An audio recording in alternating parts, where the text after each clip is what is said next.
صلوات محمد.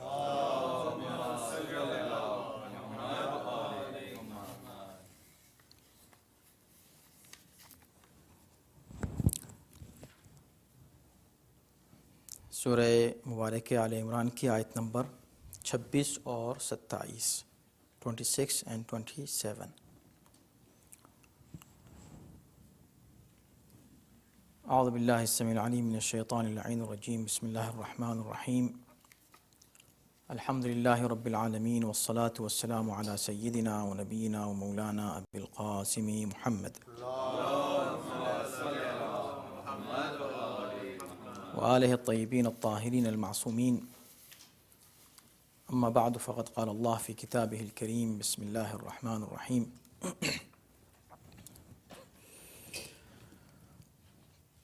قل اللهم مالك الملك تؤتي الملك من تشاء وتنزع الملك ممن تشاء وتعز من تشاء وتذل من تشاء بيدك الخير إنك على كل شيء قدير. تولج الليل في النهار وتولج النهار في الليل وتخرج الحي من الميت وتخرج الميت من الحي وترزق من تشاء بغير حساب. صدق اللہ العلی العظیم.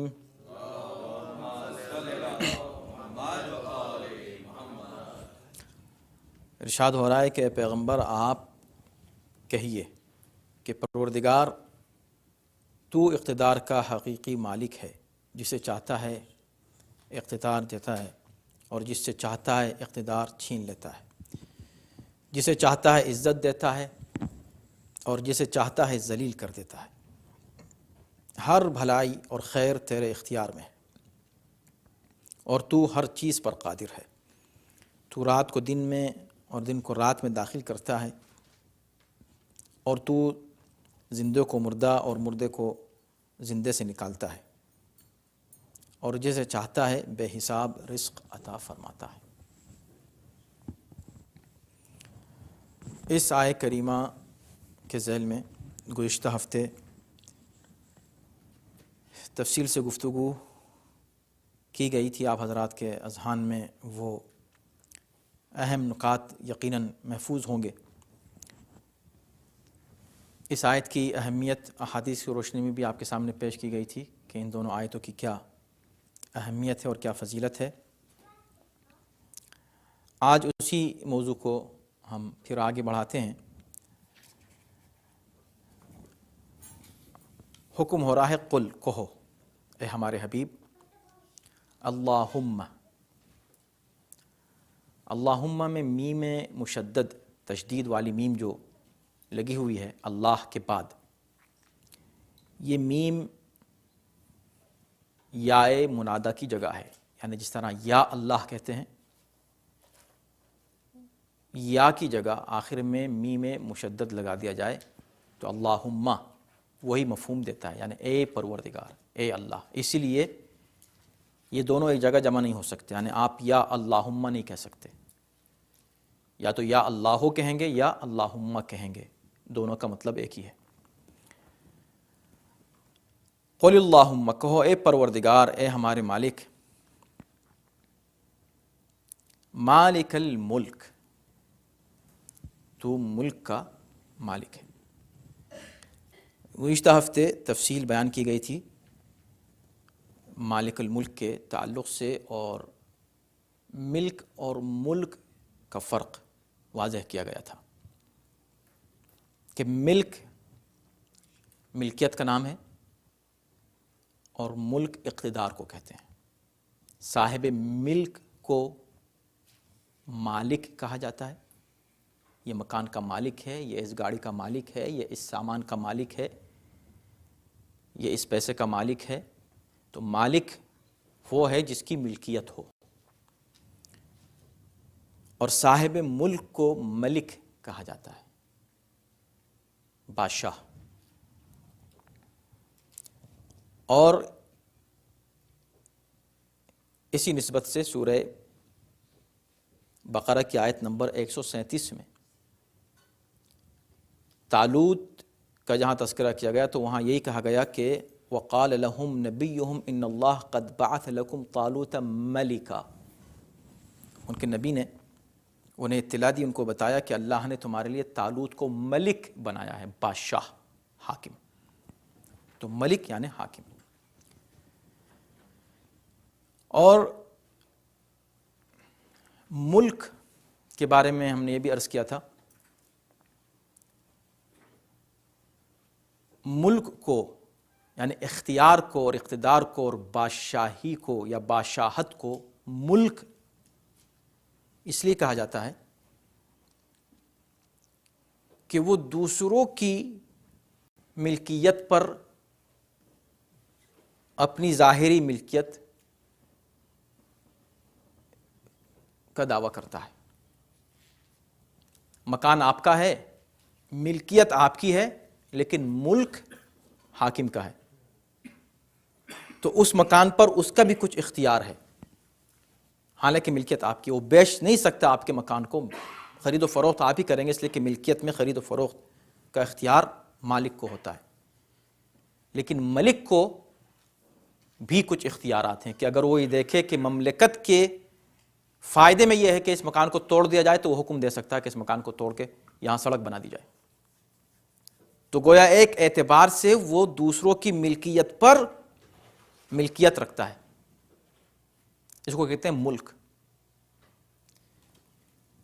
تو ملکیت اس مختلف لوگوں کی ملکیتیں، مختلف مالک ہیں، اور ان مالکوں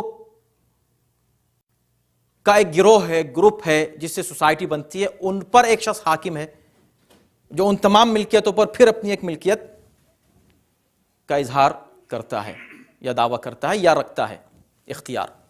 وہ ہے ملک. تو ملک ملکیت سے گویا کہ اوپر ہے. اس آیت میں جو کمال ہے وہ یہ کہا گیا کہ مالک الملک، دونوں کا اعلان کیا گیا کہ اللہ مالک بھی ہے اور ملک بھی ہے. لیکن صرف ملک نہیں ہے. ملک یعنی بادشاہ وہ ہوتا ہے کہ جس کا اختیار دوسروں کے اختیارات پر ہو. اللہ اس ملک پر اختیار نہیں رکھتا بلکہ اس ملک کا بھی مالک ہے.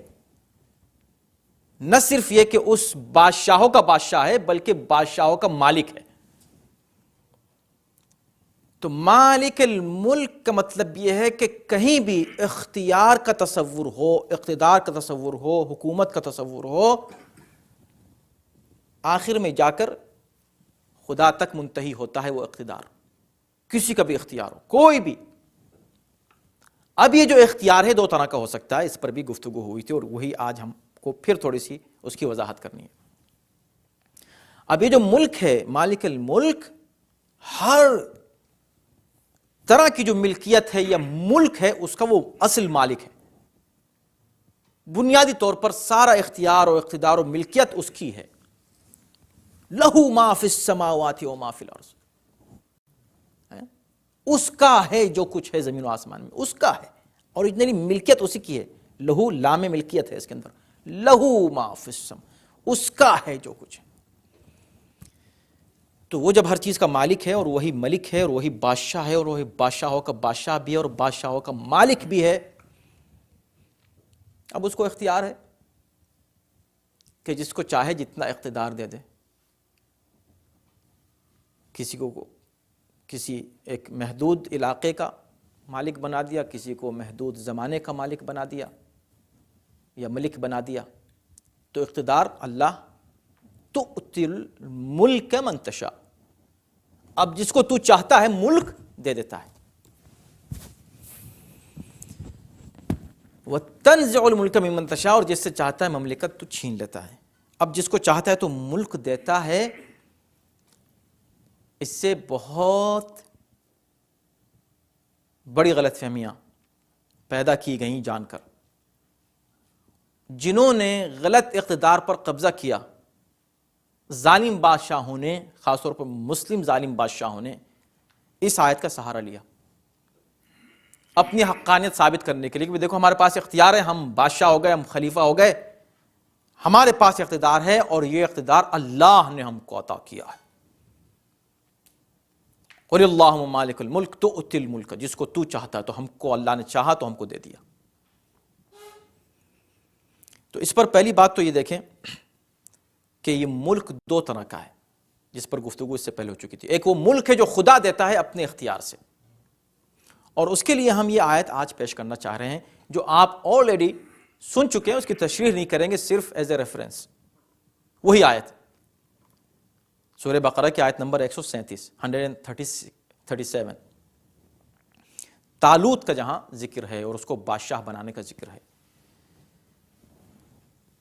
قد بعث لکم طالوت ملکا، اللہ نے تمہارے لیے طالوت کو ملک بنایا ہے۔ اب یہاں ایک بات پہ غور کیجئے کہ قرآن کتنی وضاحت سے ملک کا مفہوم پیش کر رہا ہے اس آیت میں، تاکہ سمجھ میں آ جائے کہ بھئی فرعون کے پاس بھی ملک تھا اور نمرود کے پاس بھی تھا۔ ہم گزشتہ درس میں حوالہ دے چکے ہیں، وہ بھی سورہ بقرہ ہی کی آیت ہے کہ جس میں نمرود جب کٹ حجتی پہ اترتا ہے اور بحث کرتا ہے جناب ابراہیم سے، تو قرآن کہتا ہے کہ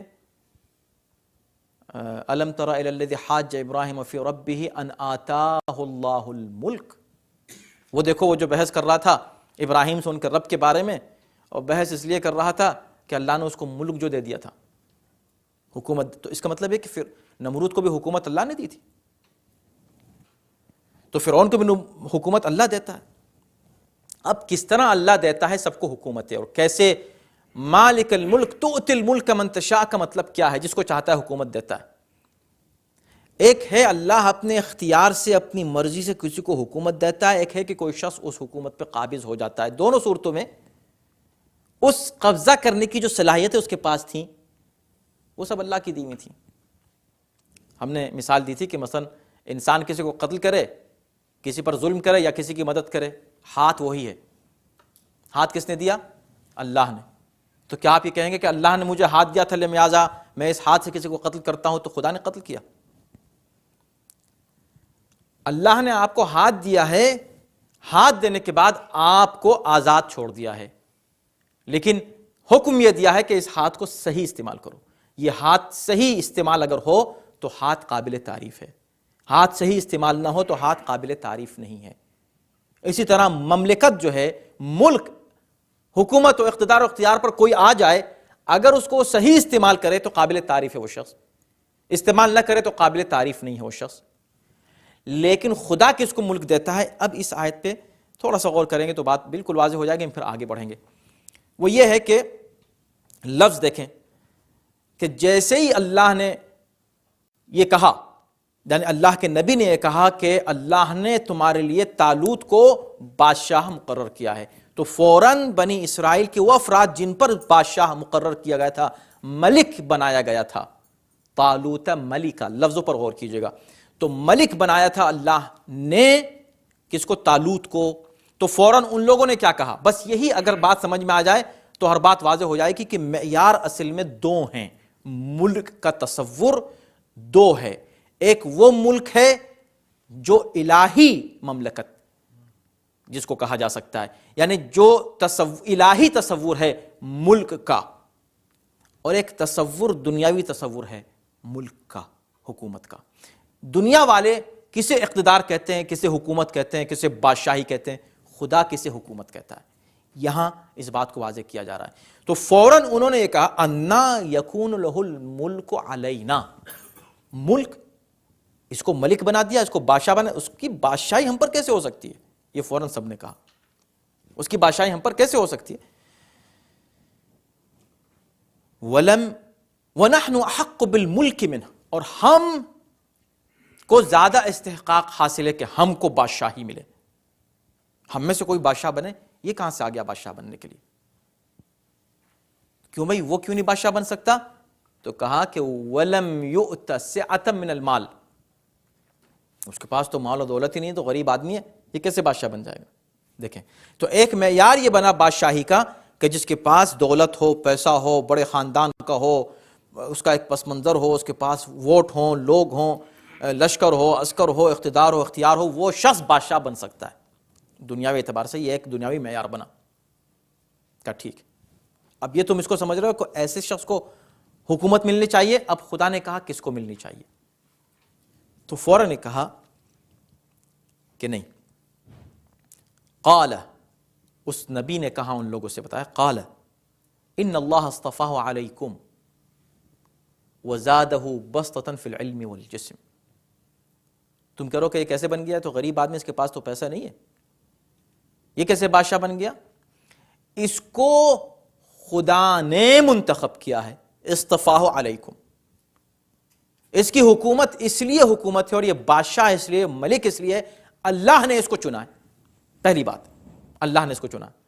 تو انتخاب الہی، اللہ کا انتخاب سب سے پہلی شرط ہے کسی الہی بادشاہ کے لیے، یعنی وہ شخص جو حاکم، الہی حاکم ہو، اللہ کی طرف سے جو معین کیا جائے، اس کے لیے پہلی بات یہ کہ خدا اس کو منتخب کرے. جیسے معاویہ اور یزید آ کے کہتے تھے کہ اللہ نے ہم کو بنا دیا بادشاہ. تم کو اللہ نے نہیں بنایا بادشاہ. ان اللہ اصطفاہ علیکم، اللہ جب چنتا ہے، استفا ہوتا ہے، اللہ کی جانب سے انتخاب ہوتا ہے، تو وہ شخص یہ کہہ سکتا ہے کہ اللہ نے مجھ کو چنا ہے. کیسے چن لیا؟ دلیل کیا ہے؟ بے دلیل کیا؟ اللہ تو آ کے کسی سے نہیں کہتا اے سنو ہم نے اس کو بنا دیا. تو کوئی تو معیار ہو. تو جب دنیا کا معیار یہ ہے، دنیا والوں کا، کہ اس کو بادشاہ اور حاکم مانتے ہیں جس کے پاس پیسہ ہو، دولت ہو اور ظاہری اقتدار ہو، اس کو بادشاہ مان لیتے ہیں، اس کو خلیفہ مان لیتے ہیں، اس کو حاکم مان لیتے ہیں، تو پھر الہی حاکم کون ہوگا؟ اس کی دلیل، اس کا معیار کیا ہوگا؟ اس میں کون سی صفت پائی جانی چاہیے؟ تو کہا زادہ بسطۃ فی العلم والجسم. اللہ نے اس لیے اس کو چنا ہے، اس لیے کہ اللہ نے اس کو علم اور شجاعت کی صفت سے نوازا ہے. تو حکومت الہی جسے حاصل ہو انتخاب الہی سے، ہم گزشتہ ہفتے بیان کر چکے ہیں، سب سے بڑی اس کی صفت یہ ہے کہ اس کو دے کر اللہ واپس نہیں لیتا. لہذا تنزع الملک ممن تشاء، یہ والا جملہ اس پر اپلائی نہیں ہوتا جس کو اللہ اپنے اختیار سے ملک دے. یہ اس پر اپلائی ہوتا ہے تنزع الملک، جس سے تو چاہتا ہے مملکت چھین لیتا ہے. یہ اس پر اپلائی ہوتا ہے کہ جو شخص غاصبانہ انداز سے حکومت پر قبضہ کر لے. اب یہ بات تو ہوئی. یہی بات چونکہ سب سے پہلے جس وقت ہم اس آیت کو پڑھتے ہیں تو خود مومن کے ذہن میں بھی سوال آتا ہے کہ بھئی اگر اللہ ہی سب کو ملک دیتا ہے تو معاویہ اور یزید سب سے پہلے ذہن میں آتے ہیں، اور اس ٹائپ کے تمام لوگ. بنی امیہ کی حکومت فوراً دماغ میں آتی ہے کہ ان کے پاس حکومت تھی تو اللہ نے ان کو دی تھی. اسی طرح جس طرح مومن کے ذہن میں ایک سوال ابھرتا ہے، اسی طرح بنی امیہ اور منافقین اس پر فخر کر کے اس آیت کو پیش کرتے ہیں. ایک شخص آیا امام جعفر صادق علیہ السلام کے پاس اور اس نے یہی سوال کیا. اس کا نام تھا عبد الاعلی، اور وہ آتا ہے اور آ کر امام سے کہتا ہے، چھٹے امام سے، کہ یہ جو آیت ہے قل اللہم مالک الملک تؤتی الملک من تشاء وتنزع الملک ممن تشاء، تو کیا اس سے یہ ثابت نہیں ہوتا کہ اللہ نے بنی امیہ کو حکومت دی؟ فوراً امام نے کہا کہ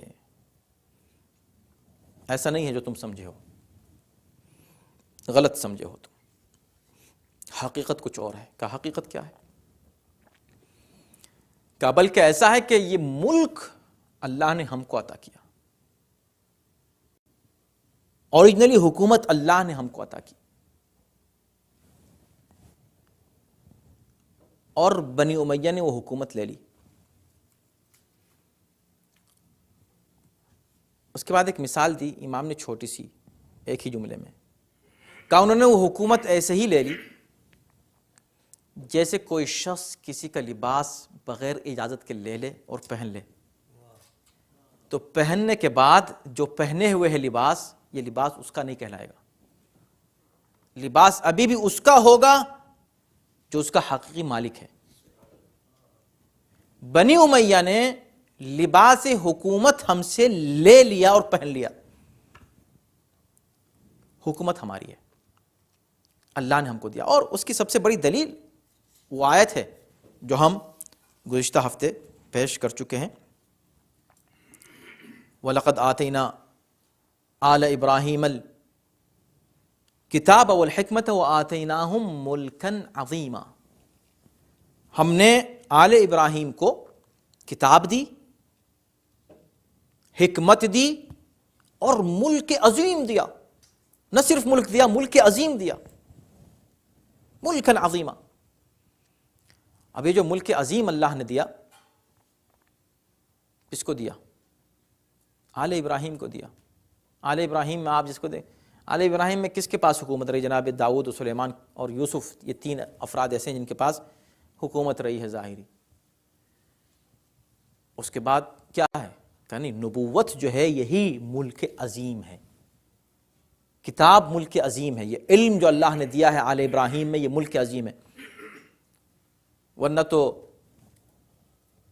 اگر ایسا دیکھا جائے تو ابراہیم کو تو ملک عظیم ملا نہیں، نمرود کو مل گیا۔ ابراہیم کے پاس تو نہیں تھی حکومت، نمرود کے پاس تھی، موسیٰ کے پاس نہیں تھی، فرعون کے پاس تھی۔ تو ملک اوریجنلی وہ ہے۔ اور یہی بات آئیے اب ہم جناب زینب سلام اللہ علیہا کا جواب جو آپ نے یزید کو دیا ہے وہ ہم آپ کو سناتے ہیں۔ شام کے دربار میں جب یہ قیدی پہنچے ہیں تو اس موقع پر یزید نے فخر کرتے ہوئے یہی بات کہی تھی، اور اس نے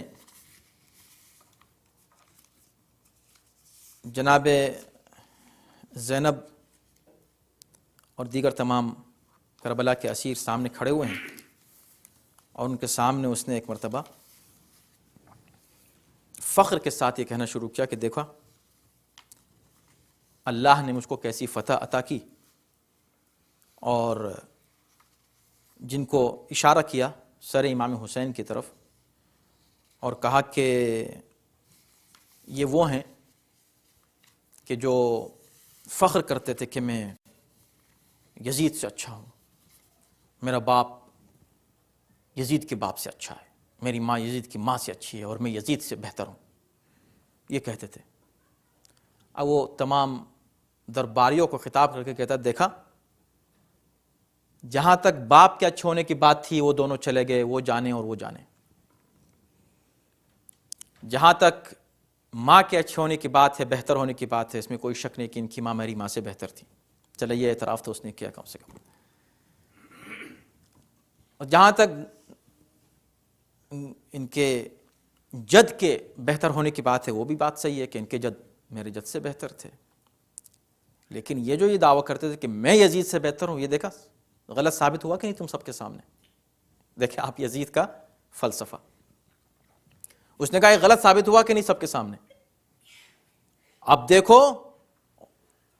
اللہ نے کس کو عزت دی اور کس کو حکومت دی ہے، یہ کہہ کے اس نے یہ آیت پڑھ دی، قل اللہم مالک الملک تؤتی الملک من تشاء۔ جب تک وہ بکواس کرتا رہا جناب زینب خاموش رہیں، جیسے ہی اس نے یہ آیت پڑھی اب جناب زینب نے اس کا جواب دیا۔ وہ پورا خطبہ ہے، بہت شاندار خطبہ ہے، اور ظاہر ہے کہ اس وقت اتنا وقت نہیں ہے کہ ہم اس خطبے کو پورے کو بیان کریں۔ تو جناب زینب نے کہا خاموش ہو جائے یزید، کیا تو یہ سمجھتا ہے، ہم آپ کے سامنے ذرا وہ عبارت بھی پڑھ دیں جو جناب زینب نے فرمائی تھی عربی میں. صلوات پڑھیں محمد علیہ وسلم.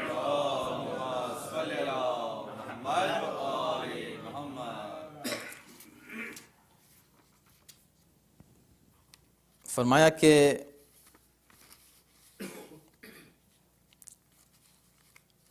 اے یزید،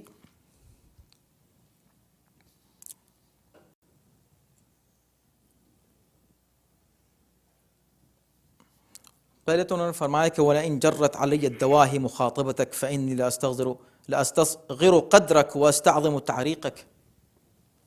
پہلی بنیاد پر جو تو فخر کر رہا ہے، کمال کی بات ہے. یعنی خطبہ اور جناب زینب، اس کا تصور کریں کہ ایک خاتون، ایک بی بی کہ جو مصیبتوں میں گھری ہوئی ہو اور اسیر بن کر سامنے آئی ہو، تو انسانی فطرت ہے اور عورتوں کی فطرت ہے ایسے موقع پہ صرف رونا اور گریہ کرنا اور شور مچانا.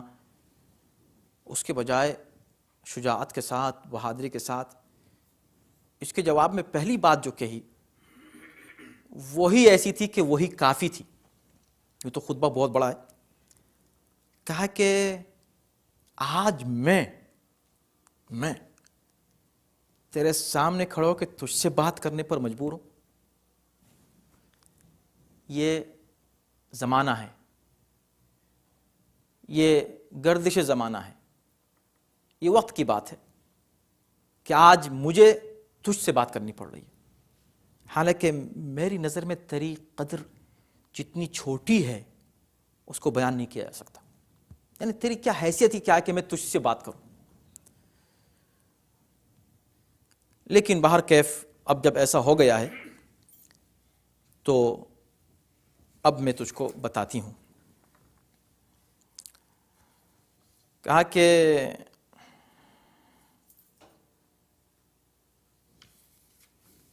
اے یزید، تو کیا سمجھتا ہے کہ ہم پر تو نے زمین و آسمان کی وسعتیں تنگ کر دیں، آل رسول کو رسیوں میں اور زنجیروں میں جکڑ کے اپنے سامنے کھڑا کیے ہوئے ہے. تو یہ سمجھتا ہے کہ اس طرح تو باعزت ہو گیا، اور تو سمجھتا ہے کہ ہم اس طرح ذلیل ہو گئے. یاد رکھنا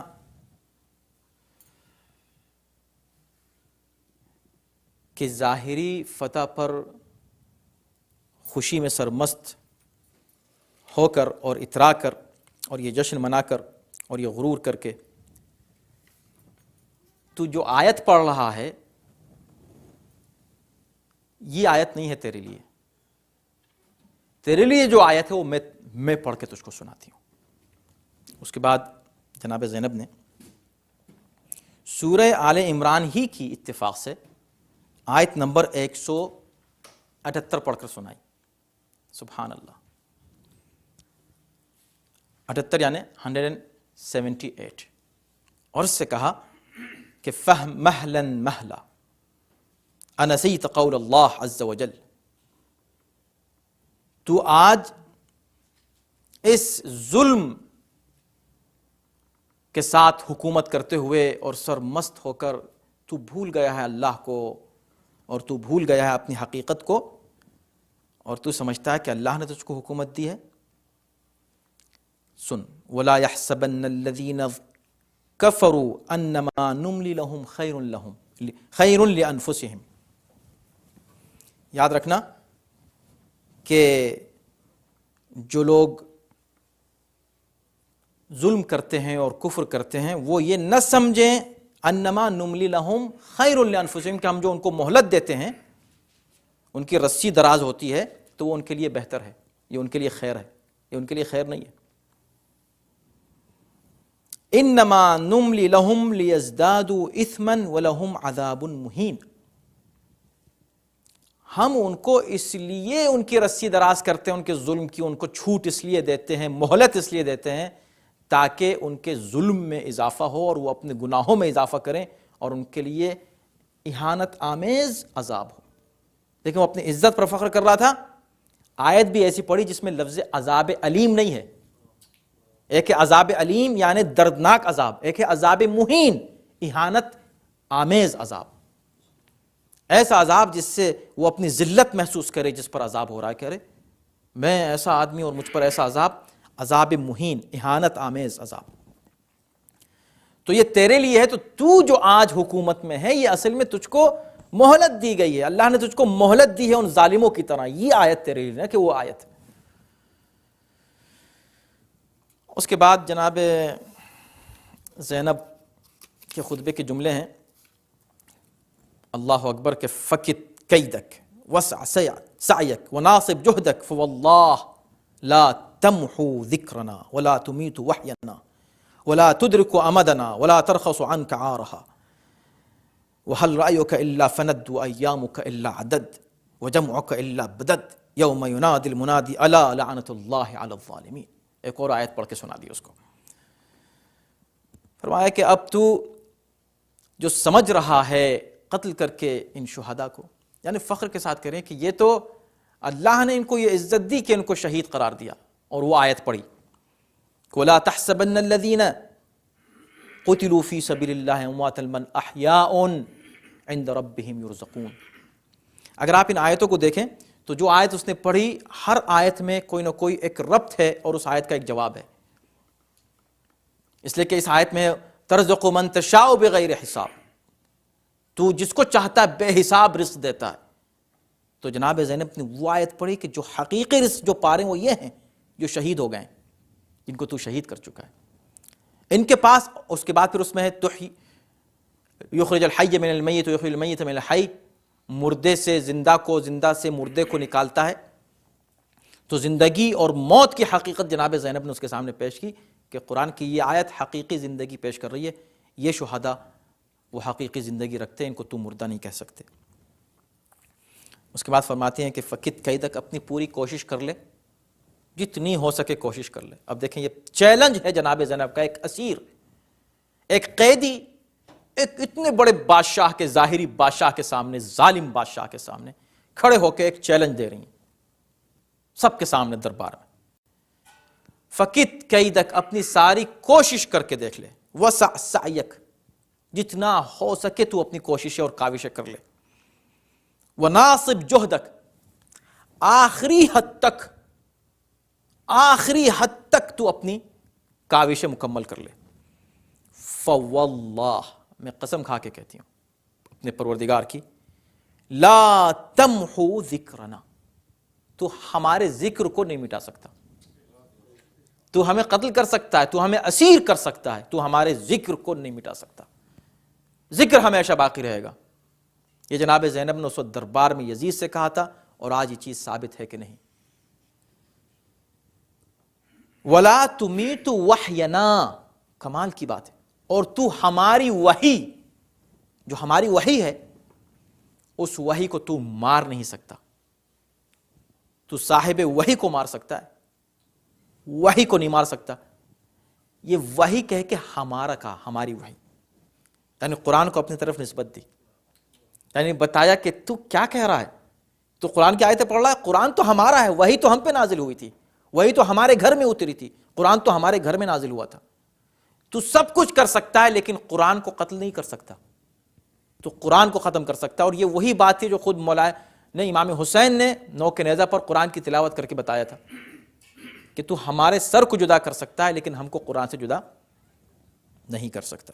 وَلَا تُدْرِكُ أَمَدَنَا، ہماری حدیں کیا ہیں تو ان کو سمجھ میں نہیں سکتا، لا تدرک، ادراک نہیں کر سکتا کہ ہماری عظمتوں کی کیا حدیں ہیں، تو کہاں ہم کہاں، تو اس ظاہری حکومت کے اوپر ناز کر رہا ہے۔ وَلَا تَرْخَصُ عَنْكَ عَارَهَا، رہا تو نے کیا ہے اور جو تیری کرتوت ہیں اس کی ذلتیں کبھی تیرے دامن سے جدا نہیں ہوں گی، ہمیشہ کے لیے تو ذلیل اور ہمیشہ کے لیے ہم صاحب عزت۔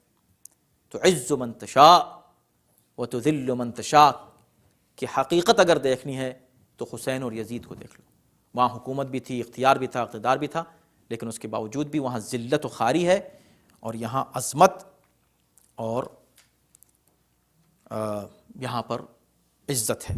وَهَلْ رَأْيُكَ إِلَّا فَنَدْ، تیری رائے تو ختم ہونے والی ہے، وَأَيَّامُكَ إِلَّا عَدَدْ، تیرے دن تو صرف گنتی کے رہ گئے ہیں، وَجَمْعُكَ إِلَّا بَدَدْ، اور یہ جن لوگوں کو تو نے جمع کر لیا ہے سب جلد تجھ کو چھوڑ کے سب جدا ہو جانے والے ہیں. یوم ینادی، اور اس کے بعد کیا رہ جائے گا؟ کوئی نہیں، صرف ایک منادی رہے گا اور تو رہے گا، اور منادی آواز دے گا کہ الا لعنت اللہ علی الظالمین، اور تجھ پر اللہ کی لعنتیں ہوتی رہیں گی، کچھ باقی نہیں رہے گا، صرف تجھ پر لعنت باقی رہ جائے گی.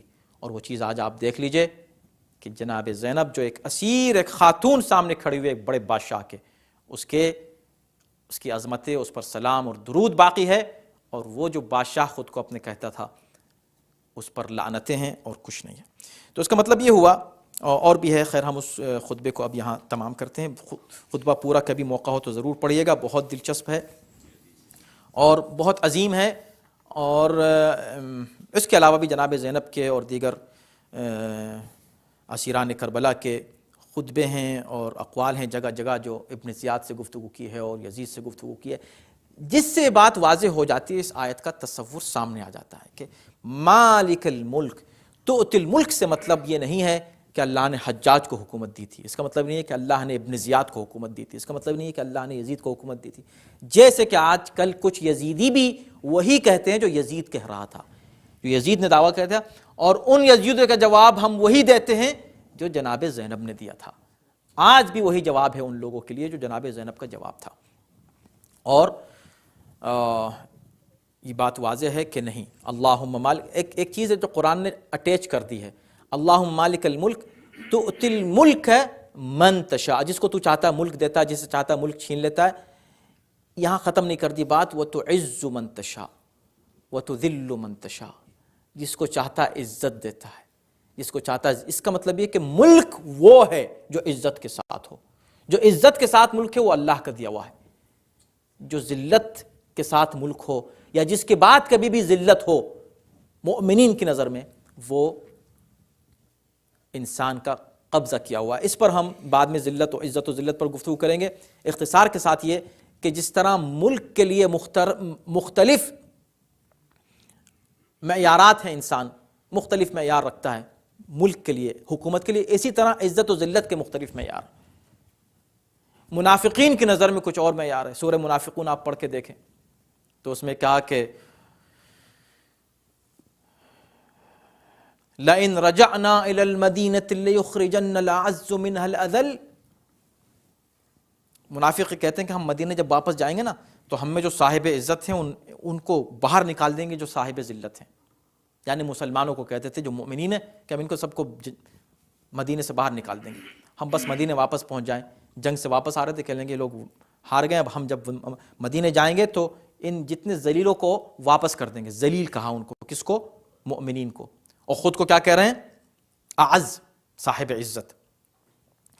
تو جو صاحب عزت ہیں ان کو ہم رہنے دیں گے، جو صاحب عزت نہیں ان کو ہم باہر نکال دیں گے. تو قرآن نے کہا وَلِلَّهِ الْعِزَّةُ وَلِرَسُولِهِ وَلِلْمُؤْمِنِينَ وَلَكِنَّ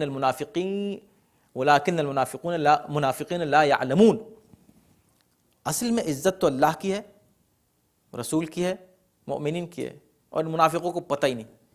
تو آج بھی اس دنیا میں عزت اور ذلت کا معیار کیا ہے؟ اگر کہیں کہ اللہ نے کسی کو عزت دی، اللہ نے کسی کو ذلت دی ہے، تو آپ نے کہا کہ اس کو پیسہ دیا ہے، اس کو 10 آدمی سلام کرتے ہیں، اس کے پاس عزت ہے. ایک شخص غریب ہے بیچارہ لیکن مومن ہے، اس کے پاس لوگ نہیں ہیں تو اس کے پاس عزت نہیں ہے. یہ دنیاوی معیار ہے. بالکل جیسے ملک کے لیے دنیاوی معیار ہے، ایسے ہی عزت کے لیے دنیاوی معیار ہے. الہی معیار عزت و ذلت کا کیا ہے؟ کہ جو صاحب ایمان ہے بس وہ ایمان ہی اس کی عزت کا سبب ہے.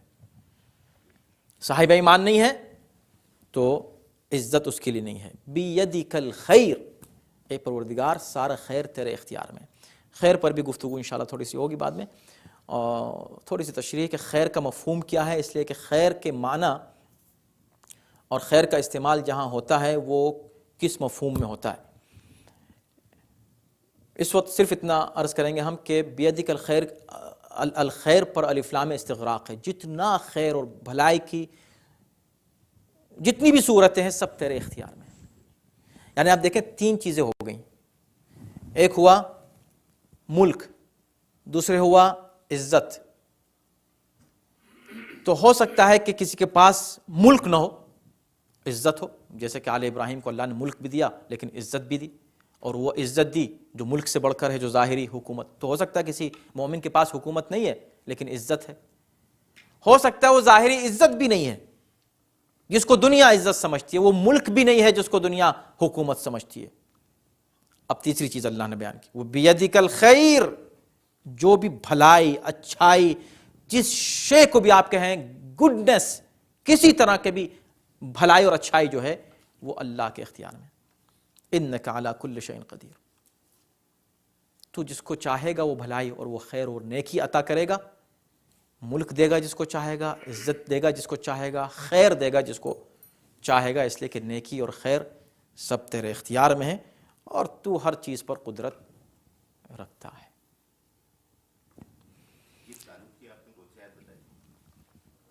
تعلق کی 137 247، اچھا ٹھیک، آیت نمبر 247 ہے، ہاں صحیح، ٹھیک۔